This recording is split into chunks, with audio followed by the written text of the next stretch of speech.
Hello my loves, welcome back to my channel. As you could probably tell from the thumbnail and the title, this is going to be a purple explosion. I got this hair and I was like, what can I do with it? And so I thought I would film a purple look around the hair. My eyes are purple, my lips are purple. Oh, everything purple. So if you like this video, don't forget to give it a thumbs up and also comment down below to let me know what you think of this look. If you like it, and if you don't, it's okay if you don't like it. And also don't forget to subscribe. It would mean so much to me. As usual, you guys know how much it means to me to have your support. I just hit myself really hard then. But yeah, it means a lot to have your support. So yeah, I hope you enjoy this look, guys. So I bought this makeup palette called LaRoc. I think that's how you pronounce it, LaRoc.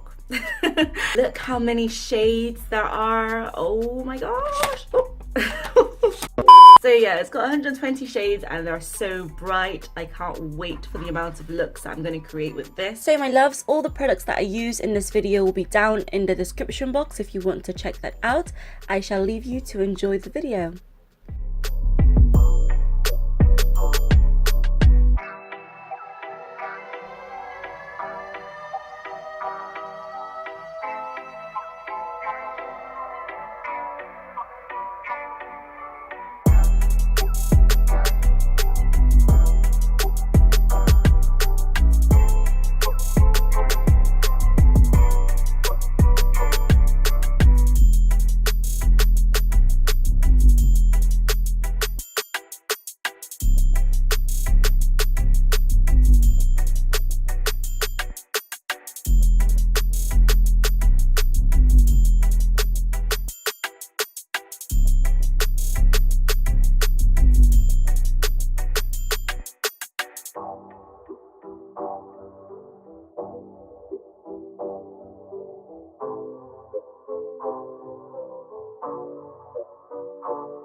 So guys, that's the end of this tutorial. I hope you enjoyed. Please don't forget to like, comment, share, and of course subscribe.